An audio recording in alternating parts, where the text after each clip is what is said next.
Lumen, the first AI teacher Chapter 1. Pilot Program. I reach my classroom before the sun has fully climbed over the parking lot, and for a moment the school feels almost peaceful. The floors still smell faintly of cleanser, the lights hum softly overhead, and the hallways are empty except for the muffled whine of a vacuum somewhere near the library. It's the only slice of quiet we get around here. In another hour, the whole building will feel like it's vibrating with restless energy. I unlock my classroom door, step inside, and exhale slowly. Another day. I love teaching, at least, I remember loving it, but lately it feels like I'm pouring from a cup that never gets refilled. Papers, meetings, emails, standardized test prep. It all stretches teachers thinner than anyone seems willing to notice. And today, apparently, I am sharing my classroom with a robot. The district's new pilot program. Innovative. Transformative. Data-driven support. The glossy brochure made it sound like salvation. I'm not convinced. I hear her before I see her. Footsteps, soft and measured, far too deliberate to belong to a human. When she enters, the morning light catches on her white and black plating, giving her a quiet glow. This is Lumen. She moves with a smooth, practiced grace, tall and slender, her frame shaped from polished composite plating softened into elegant curves.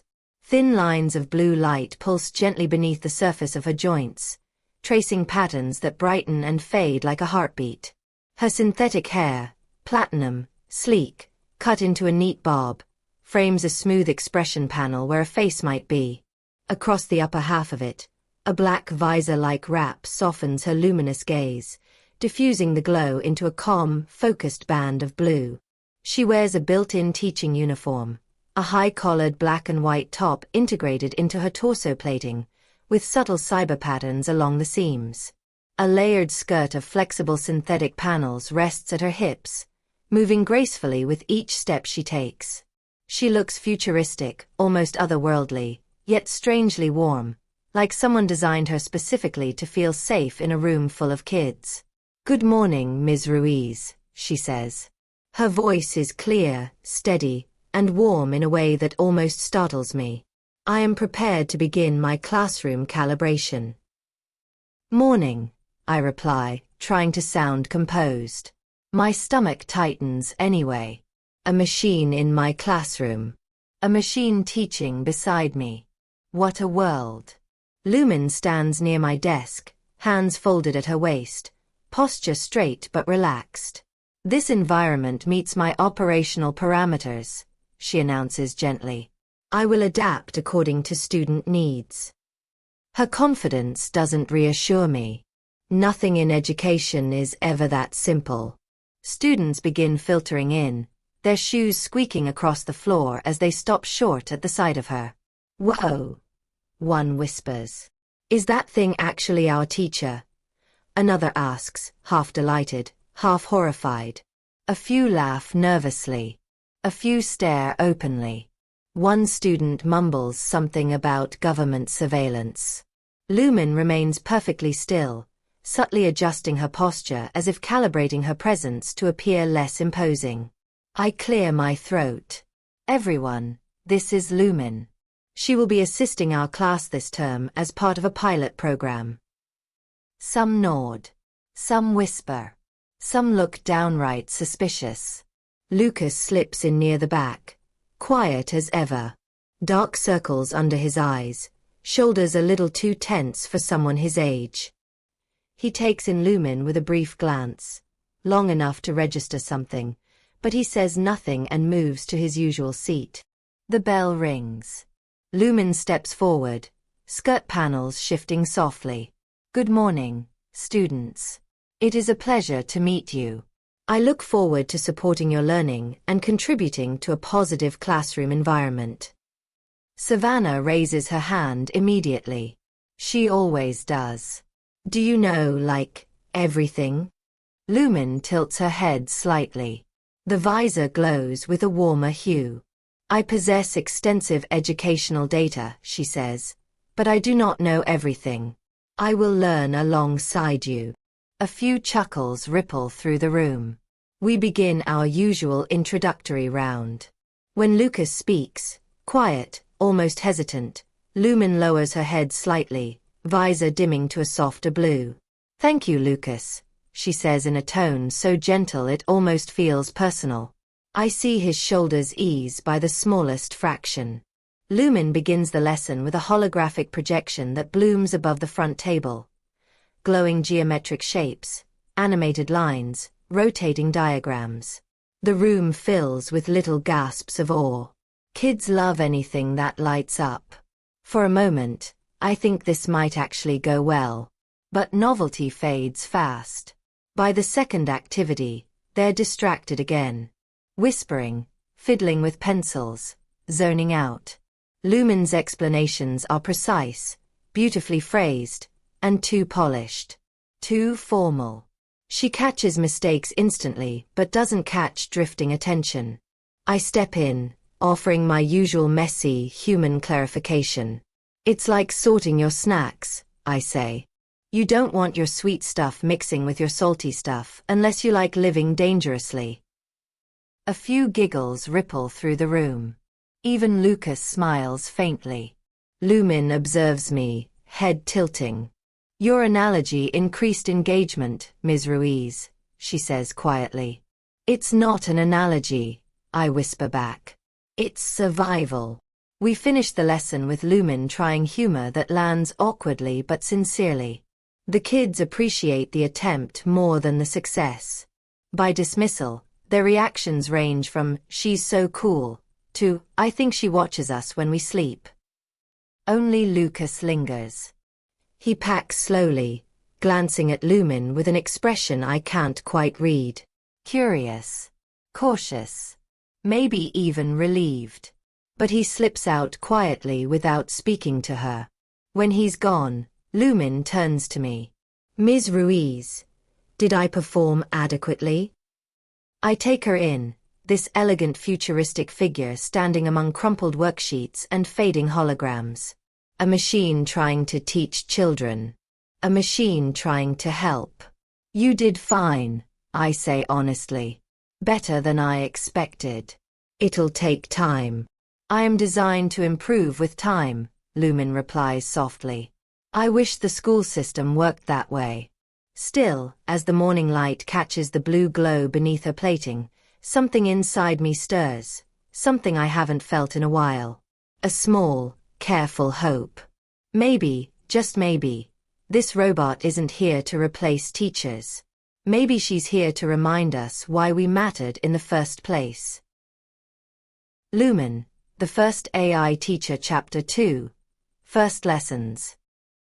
The second day begins before I'm ready for it. I barely sleep, replaying yesterday's awkward dance between Lumen, the students, and me. I keep wondering whether she will adjust, whether the kids will accept her, whether I will. The morning air smells of wet pavement as I walk into the building. Another cloudy start. Another day of trying my best. When I reach my classroom, Lumen is already there. She stands beside my desk, her posture perfectly relaxed, hands folded at her waist, head slightly inclined as if she's studying the patterns in the floor tiles. The soft blue circuits beneath her plating pulse with a steady rhythm, like a slow heartbeat. "Good morning, Ms. Ruiz," she says the instant I enter. "You don't have to greet me the moment I walk in," I murmur, setting my bag down. "I detected your footsteps approaching. It seemed appropriate." Her voice genuinely sounds like she means it. I sigh, turning on the overhead lights. "Okay. Well. Good morning, Lumen." She nods, visor glowing warmly. "I have analyzed yesterday's class performance. I observed several challenges." "Yeah," I say dryly, "welcome to teaching." But she continues without sarcasm. "I identified low engagement intervals at predictable times. I believe I can adapt my methods." I blink at her. Adaptation is one thing. Understanding children is something entirely different. Before I can respond, students start filtering in. Unlike yesterday, they don't freeze at the door. Some smile shyly. Some greet Lumen by name. Some pretend not to look at all but sneak glances anyway. Savannah marches right up to her. "Do you have a favorite color yet?" she asks with all the bold energy of a kid who has no fear. Lumen tilts her head thoughtfully. "Blue. It is a calming frequency." "That's my favorite too." Savannah beams. Other kids drift closer, emboldened. Even some who acted scared yesterday now inch forward like Lumen is a new piece of playground equipment they're trying to figure out. Then Lucas walks in. Same heavy backpack. Same quiet steps. Same tired eyes. He glances at Lumen again, longer than before. Something flickers across his face. Recognition? Curiosity? It's hard to tell. Class begins, and Lumen steps into the lesson with a new tone. Lighter, more conversational, though still unmistakably precise. "Imagine," she says, "you are constructing a structure from building blocks. Each piece must connect with purpose. It's still formal, but not stiff." The kids lean in more than yesterday. She even integrates small pauses for humor, attempts that earn a few awkward laughs, then genuine ones. But then, halfway through the activity, I notice Lucas sitting very still. He's staring at his notebook, pencil unmoving. His face is calm. Too calm. The kind of calm that means holding something in. "Lumen," I whisper softly as I move closer. "I'll take this one." Before I reach him, Lumen lowers herself gracefully beside his desk, skirt panels settling quietly. Her visor dims to a soft, soothing blue. "Lucas," she says, tone gentler than I've heard before. "Are you in need of assistance?" He stiffens. "No. I'm fine." His voice isn't defensive, just tired. Lumen doesn't push. She sits in stillness for a moment, an oddly human gesture. "I noticed you paused during the exercise," she says. "If you would like, we can approach the problem from another angle." Lucas grips his pencil. "I'm trying." "There is no requirement to complete it quickly," Lumen says. "Only honestly." His shoulders loosen just slightly. I pause mid-step, watching this exchange. Lumen isn't just analyzing him. She's responding with something like intuition. Empathy, even. Slowly, Lucas writes a single line. Then another. Lumen stays beside him, not hovering, not prompting, just present. When the bell rings, the students pack their things noisily. Voices chatter about Lumen's improved teaching style, about her glowing visor, about how she remembered everyone's name without hesitation. Lucas lingers a moment longer, packing at his usual slow pace. "Good work today, Lucas," Lumen says softly. He nods once, almost imperceptibly. But there is a tiny lift in his expression. A hint of brightness. After the room empties, Lumen turns toward me. "Ms. Ruiz," she says, "did I interfere with your instruction?" "No," I answer honestly. "You helped." She processes this for a moment, blue glow shifting. I am learning to respond to emotional cues more effectively. "That's good," I say, though it feels strange to hear a machine speak that way. "Just be patient with yourself.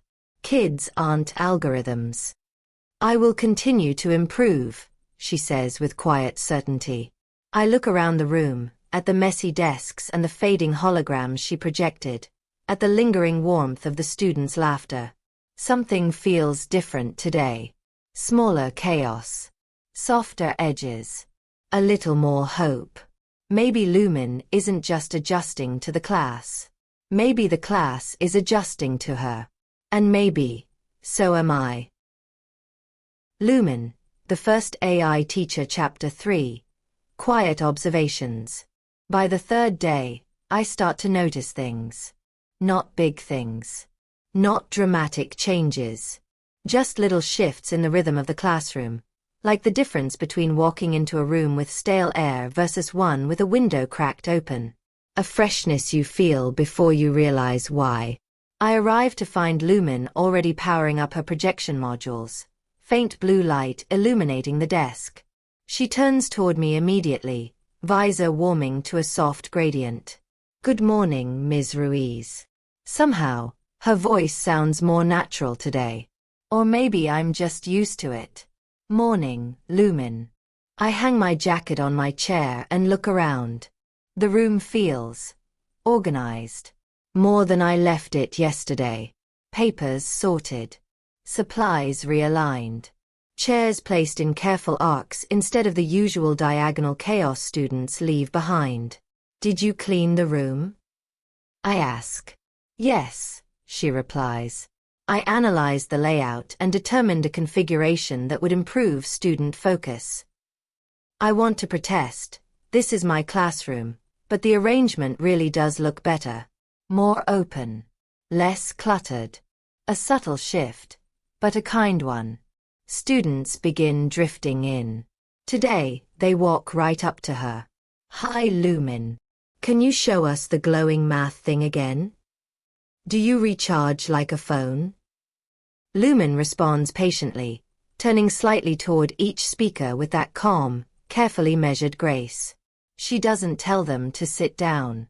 She doesn't redirect them. She just listens. And somehow, within that listening, they settle on their own. Even Lucas enters with less hesitation. He doesn't speak to her, not yet. But the way his eyes meet hers for a moment tells me he is no longer afraid of whatever yesterday stirred inside him. When class begins, Lumen introduces a new lesson style. "Today," she says, projecting a soft holographic grid into the air, "we will build knowledge together, rather than follow a single solution path." A few students gasp as geometric shapes bloom like petals from the center of the projection. "It looks like a video game," someone whispers. "It is not a game," Lumen replies gently. "But learning may feel similar when approached collaboratively." The class dives into the activity with more energy than I'm used to.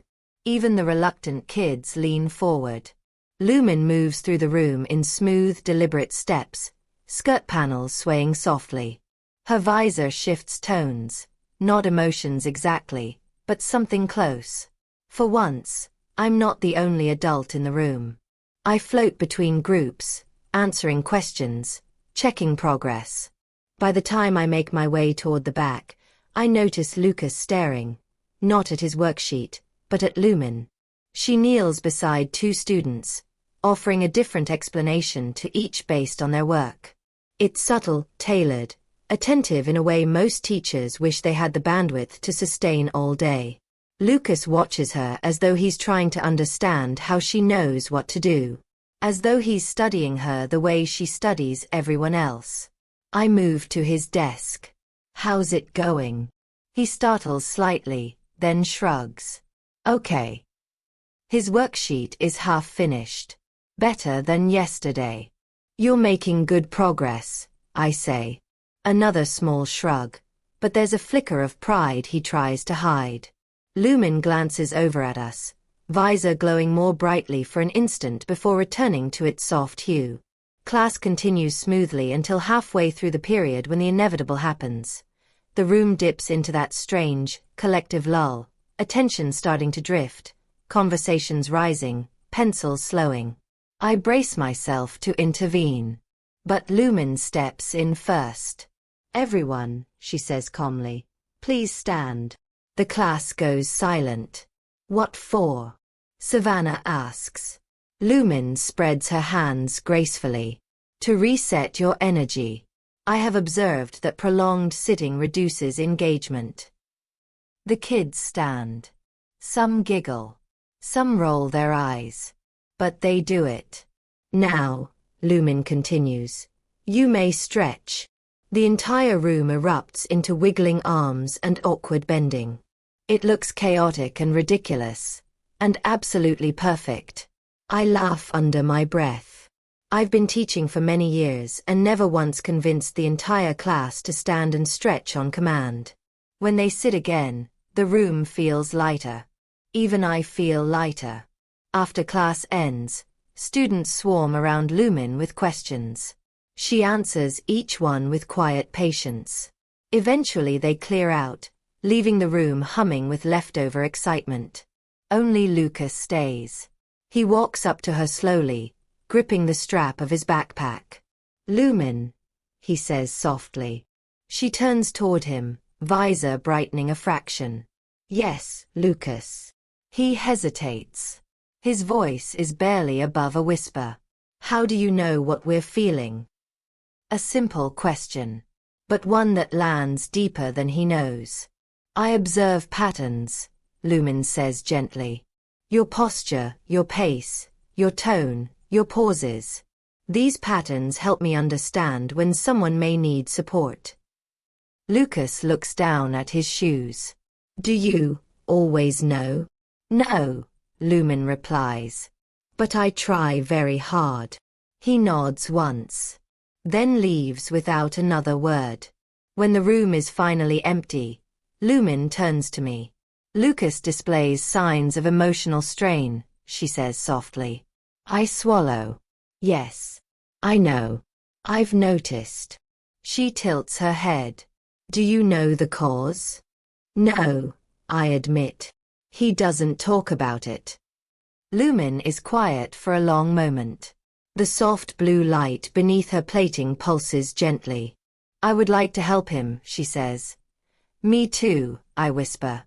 And in that moment, standing beside a machine dressed in futuristic panels and glowing circuitry, I feel something unexpected. Not competition. Not frustration. But partnership. Maybe, for the first time in years, I am not teaching alone. Lumen, the first AI teacher, Chapter 4. Lumen connects. By the fourth day, I no longer question whether Lumen belongs in my classroom. What I question now, quietly, privately, is how I ever managed without her. I unlock the door just as the hallway lights flicker, fully awake. Lumen stands near the windows, adjusting the blinds with small, precise motions. Morning light spills across her white and black plating, catching in the soft curves of her synthetic skirt panels. Her platinum barb glows faintly, like a halo catching the first sunbeam. "Good morning, Ms. Ruiz," she says without turning. I calibrated the lighting to reduce glare on student workspaces. I blink, surprised. "I didn't even ask you to do that." "You did not need to," she replies simply. The room feels warmer already. Students enter with an energy I haven't seen in weeks. Not loud, not chaotic, just alive. They gravitate to Lumen immediately, forming small clusters around her like she's a gravity well of curiosity. "Lumen, can you help me with the homework?" "Lumen, did you bring the holograms again?" "Lumen, do you sleep standing up?" She answers each question with a gentle calm that I can only describe as patience, not a programmed imitation, but something that feels deeper. She listens. She considers. She tailors her response to the student asking. It's uncanny, not in a frightening way, but in a human way. And yet, she is not human. Not even close. Which is exactly why these moments are so startling. Class begins with a collaborative lesson Lumen designed overnight. When she projects the central image, a softly glowing geometric model suspended in midair, the students collectively gasp. "This is so cool. It looks like it's floating." "It is floating," Lumen says, "but do not attempt to stand on it." Laughter ripples through the room. A real laugh. Not forced. Not distracted. A classroom-sized exhale I didn't know I'd been craving. I glance at Lucas. He actually smiles. Not a full smile, but a soft curve, like someone remembering what joy feels like after keeping it hidden too long. I drift closer. "Everything okay?" I ask quietly. He nods. "Yeah. I like this one." Small victories. That's how teaching works. Lumen moves between groups, adjusting her visor brightness when students concentrate, dimming it when they seem overwhelmed, offering encouragement in soft tones. She kneels beside Lucas's desk with a smooth, almost reverent grace. "You are making thoughtful progress," she tells him. Lucas looks down, shy. "I'm trying to keep up." "There is no rush," Lumen says. "Understanding does not require speed." He breathes out, just one small breath, but it feels like a release, a letting go of something heavy. When break time arrives, students file out. A few remain, lingering near Lumen as though reluctant to leave her orbit. Eventually the room empties, leaving just the two of us. "You are forming strong rapport," I say. "With the students," Lumen clarifies. "Yes." She processes this with a quiet hum, circuitry pulsing beneath her plating. "I am learning their patterns," she says softly. "Their hesitations. Their stress markers. Their engagement cycles." "That's impressive," I admit. "But teaching isn't just pattern recognition. I struggle for words. There's intuition, connection, humanity." Lumen tilts her head. The visor softens. "I am trying to approximate these qualities." I sit at my desk, folding my hands in my lap. "You're doing better than approximate." There is a moment of silence. Not awkward, just present. Then Lucas returns. He steps into the room hesitantly, like he wants to say something but isn't sure he should. "Lucas," I ask gently, "everything all right?" He shrugs, eyes drifting toward Lumen. I liked the lesson today," he says quietly. Lumen lowers herself to his height, skirt panels settling softly. "I am glad," she says. "Your engagement was noticeably higher." Lucas's cheeks redden. I was trying to focus." "You succeeded." He smiles again, small but real. Then he lowers his voice. "Lumen, can I ask you something?" "Always." He hesitates, glancing at me, then at the floor. "How do you stay calm all the time?" The question hits harder than it should. Lumen responds without delay. "I do not experience overwhelm the way humans do. But I observe it. And I adapt my behavior to support those who feel it." Lucas swallows. "What if it doesn't go away?" There it is. That quiet, aching fear I'd sensed for days but could never coax out. Lumen's visor dims to a soft blue. "Then you deserve support for as long as you need it." Lucas nods. He doesn't cry. He doesn't speak again. But I see the way his shoulders loosen, the way his grip on his backpack relaxes. He leaves quietly. When the door closes, Lumen turns toward me. "He is carrying emotional strain," she says. "I know," I whisper. "But it's not easy for him to talk about." Lumen is silent for a moment. "I will continue to be present. Consistency may help." I breathe out. "Thank you." Not a thank you to a machine. A thank you to someone who cares. Later, after school has ended and the late afternoon sun casts long beams across the floor, I pack my things and turn to Lumen. "You know," I say softly, "I think the kids are starting to trust you." She inclines her head. "Are you?" I pause. Then smile. "Maybe." She processes the answer, visor shifting gently. "I will continue to earn that trust," she says. And in that moment, with the quiet hum of her circuitry filling the empty room, I believe her. Lumen, the first AI teacher, Chapter 5, Rising Tension.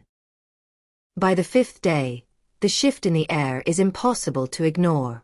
The students are thriving. The room feels lighter. Lessons run smoother.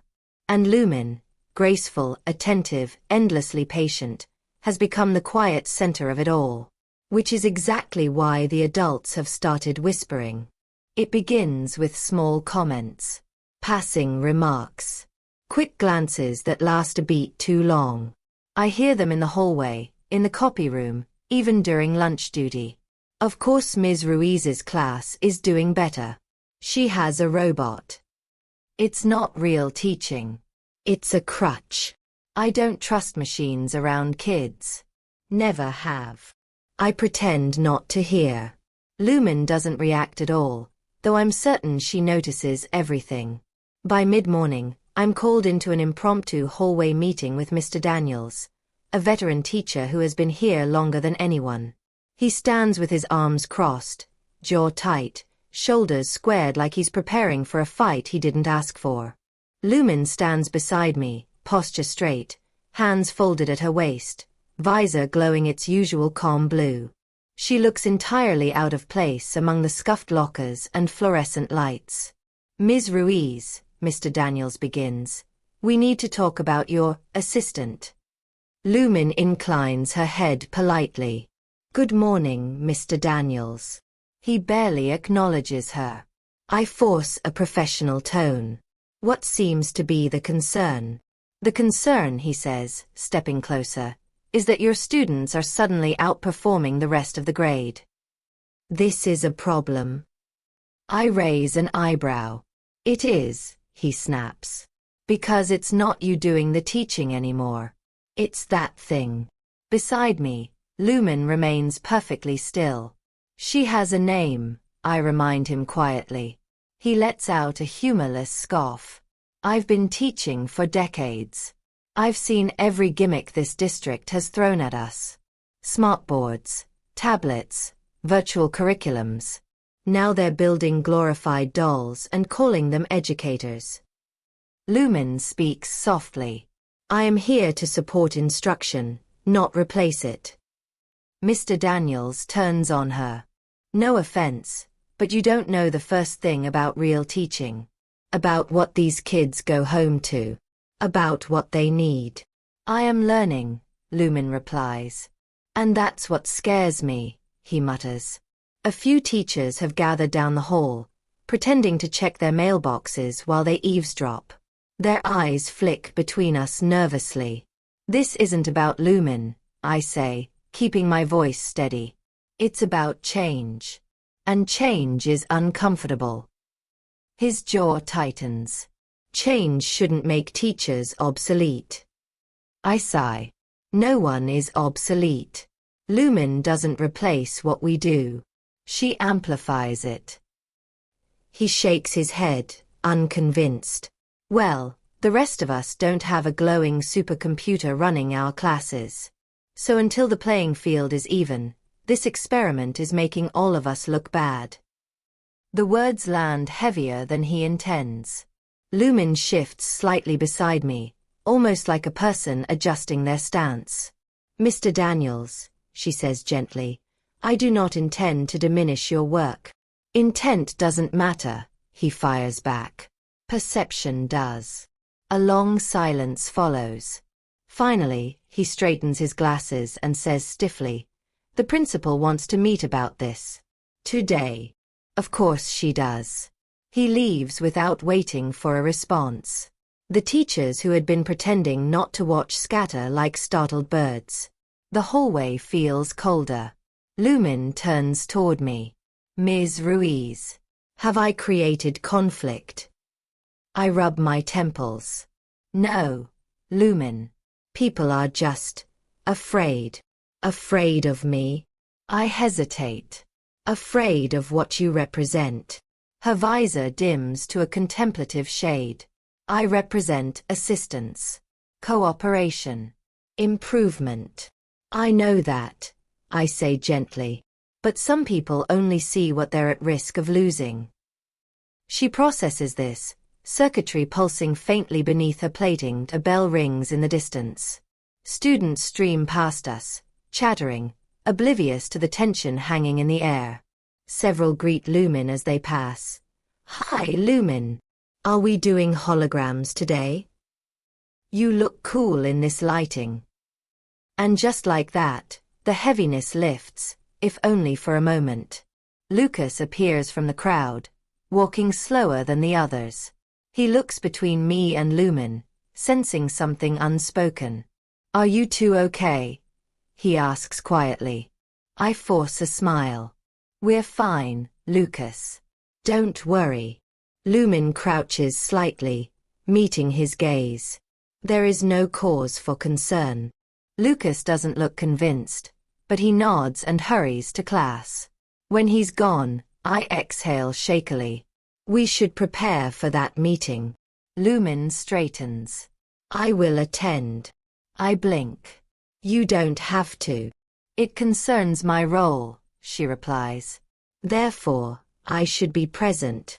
There's something so earnest in her tone that it almost hurts. "All right," I say finally. "Let's go." We walk down the hallway together, past lockers and bulletin boards and students who wave at her without hesitation. Lumen, elegant and futuristic, moves with a quiet confidence, even though the meeting ahead is full of doubt and scrutiny. For the first time, I realize something. I'm not afraid of defending her. I'm afraid of what will happen if I fail. Lumen, the first AI teacher, Chapter 6. The meeting. The meeting is scheduled for the end of the school day, but the weight of it presses on me from the moment I wake up. Every class, every conversation, every small quiet moment carries the same underlying tension, like a wire pulled taut. Lumen senses it too. She moves more carefully, her soft blue glow dimmed just slightly. When students speak to her, she responds with the same gentle tone, but there's a stillness beneath it, something like anticipation. "Ms. Ruiz," she says during our planning period, "should I alter my behavior for the meeting?" "No," I answer, rubbing the back of my neck. "Just be yourself." "Your guidance suggests I behave authentically," she says thoughtfully. However, authenticity is a complex concept for artificial beings. "You're doing fine," I reassure her. "Better than fine." Before she can respond, the door opens and Lucas steps inside, clutching a worksheet. "Can I get help?" he asks, glancing between us. "Of course," I say. But Lumen kneels beside him first, her skirt panels settling softly as she leans in. "What part is confusing?" Lucas hesitates. "All of it, kind of." Lumen doesn't correct him. She doesn't push. Instead she says, "Let us start with the part that feels smallest." He exhales slowly, tension leaving his shoulders. Little by little, line by line, the problem begins to make sense to him. I watch as his expression shifts, not excitement, but relief. Relief that someone saw the struggle before it crushed him. When he finishes, he looks up at her. "Thanks." "You are welcome," she says, visor glowing warmly. "I enjoy assisting you." He freezes, not out of fear, but emotion. "You enjoy helping?" "Yes," she says simply. "Supporting students gives purpose to my function." Lucas nods, absorbing this quietly. He gathers his papers and gives me a small wave before heading out. When the door shuts, Lumen rises. "Lucas is improving." "I know," I say. "Because of you." Her visor dims thoughtfully. "Because of us." The bell rings. Time for the meeting. The hallway is nearly empty as we walk together. Afternoon sunlight filters through the windows, painting the lockers in long strips of gold. Lumen's plating reflects the light in soft pulses, her movements steady despite the anticipation humming beneath her exterior. Outside the principal's office, Mr. Daniels stands with his arms crossed, looking like every bad mood I've ever had compressed into a single person. A few other teachers linger nearby, pretending they aren't watching. The principal opens the door. "Ms. Ruiz." "Lumen." "Come in." Lumen steps forward first, posture straight, visor calm. I follow, my pulse tapping against my ribs. We sit. Well, I sit. Lumen remains standing, as though unsure whether she should mimic the gesture. The principal clears her throat. There have been concerns raised about the pilot program. Mr. Daniels, from his seat, mutters something under his breath. I straighten. Concerns about what exactly? About fairness, the principal says. About consistency. And about the role Lumen is playing in your classroom. Lumen tilts her head. My role is to support learning. Yes, but some staff feel your presence disrupts the teaching environment, the principal says carefully. Disrupts. I echo. Her presence has improved it. Mr. Daniels leans forward. That's the problem. Lumen turns her head slightly toward him. I do not intend to cause distress. It's not your intention, he snaps. It's the result. The principal lifts a hand. Let's remain calm. Lumen's visor glows faintly. Ms. Ruiz. May I speak? I nod. Go ahead. She steps forward just a bit. I understand that my presence is unusual. Change often is. But my purpose is not to replace teachers. It is to assist. To lighten burdens. To support students who more than one human can provide alone. Her voice remains even, but something within it has softened. Almost human. I do not wish to diminish the work of any teacher, she continues. I admire what you do. I learn from you every day. Mr. Daniels' expression shifts, not acceptance, but surprise. Like he didn't expect a robot to acknowledge his humanity. The principal folds her hands. Lumen, your performance has been impressive. But we must consider how this program affects staff morale. Lumen's visor dims. If my presence harms the teachers, I must adjust. No, I say sharply. Lumen, that's not what she meant. Everyone turns to look at me. My heart kicks, but I continue. Morale is low because teachers are exhausted, because we've been carrying impossible loads alone for years. Lumen isn't the threat. She's the support we've been begging for. The principal blinks. Mr. Daniels looks down, jaw tight.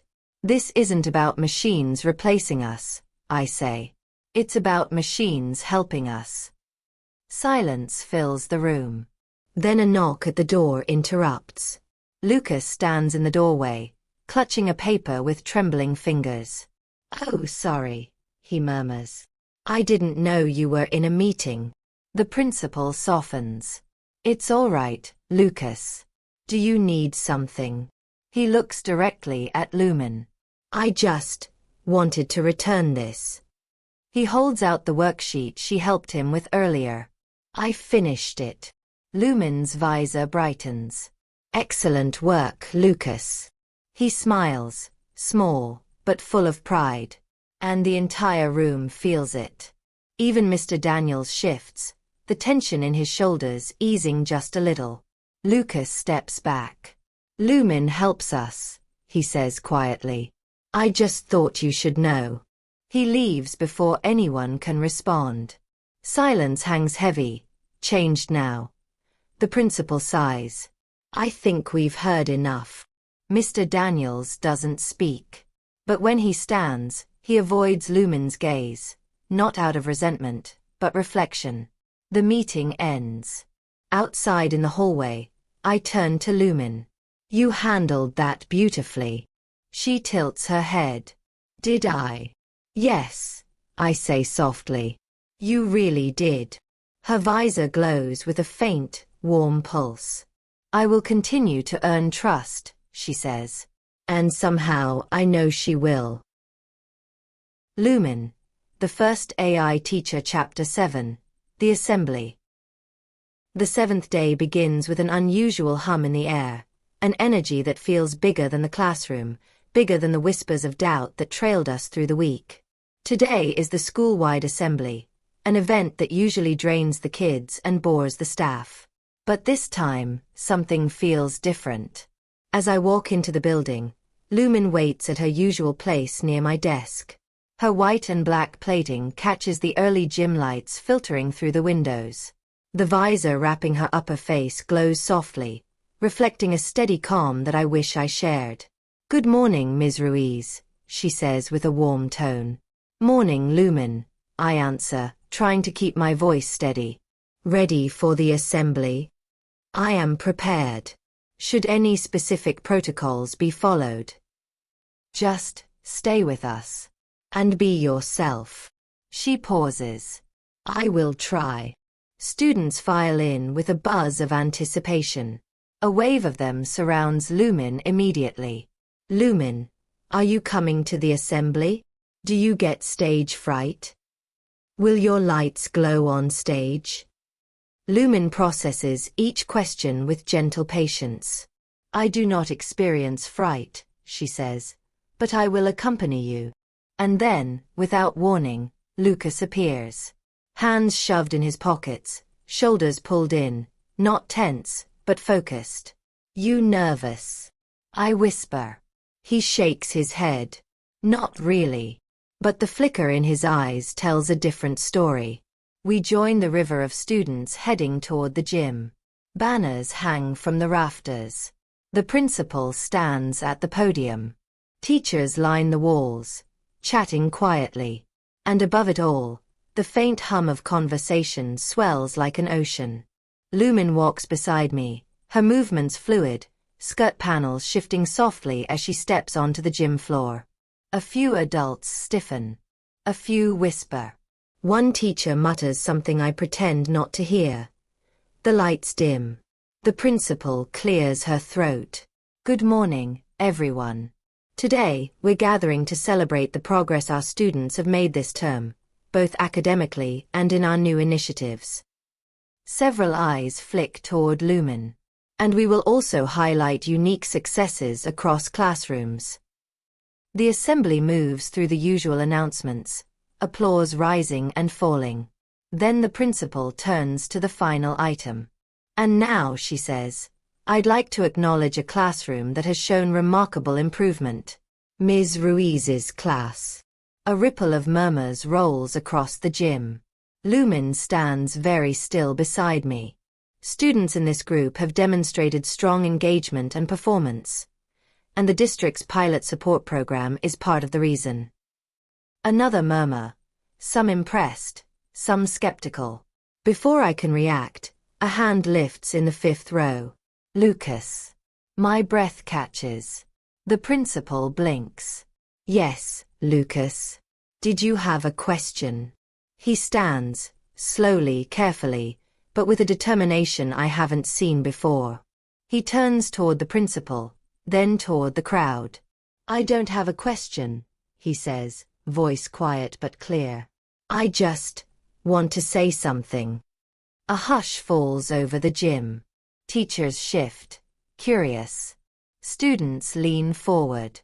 Even Lumen tilts her head, visor glowing faintly. Lucas looks down for a moment, gathering himself. Everyone keeps talking about Lumen like she's taking over. Like she's the reason we're doing better. And maybe that's true. But he looks up, voice tightening. "She's not replacing anyone." Every teacher in the room freezes. Lucas continues, voice trembling but strong. "Lumen helped me when I couldn't keep up. When things at home got loud. When I couldn't think. She didn't judge me for being slow. She didn't get frustrated. She just stayed." A few students glance at each other. A few adults look down. "She didn't replace Ms. Ruiz," Lucas says, shaking his head. "She helped her. And she helped me. And I don't think that's something we should be afraid of." The room is silent, so silent I can hear the faint buzz of the gym lights. Then Lucas turns toward Lumen. "And Lumen." Her visor glows softly. "Yes, Lucas. Thank you." The words hang in the air like a light breaking through clouds. Lumen's voice is gentle. "You are welcome. I am proud of you." Something shifts in the gym. Something collective. A warmth. A shared breath. A release of fear no one wanted to admit they had. Students begin clapping, quietly at first, then louder. Applause spreads like a spark catching dry grass. The staff joins in, hesitant but sincere. Even Mr. Daniels claps, his expression softened with something bordering acceptance.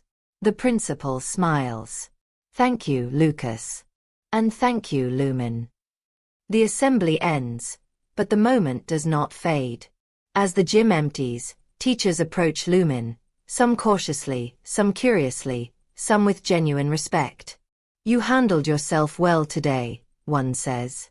I didn't realize she could connect like that, another whispers. Maybe this isn't such a bad thing after all. Lumen bows her head politely, visor glowing with quiet brightness. After the crowd disperses, Lucas walks up, staring at his shoes but smiling. You did something brave today, I tell him. He shrugs. It just felt right. Lumen kneels beside him, her posture gentle. Your words carried great impact, she says. You changed perception. Lucas shrugs again, but I see the pride beneath it as we leave the gym. Lumen walks between us, her presence no longer strange or divisive, but welcomed. The students wave. The teachers nod. And for the first time, the future feels less like something we're bracing for and more like something we're building together. Ms. Ruiz, Lumen says as we head back to the classroom, did I perform adequately during the assembly? I laugh softly. Lumen, you didn't have to do anything. Lucas did it for you. Her visor warms. Then we succeeded. Yeah, I say, smiling at both of them. We did. And for the first time in a long time, I believe that cooperation, not competition, is how we move forward. Together.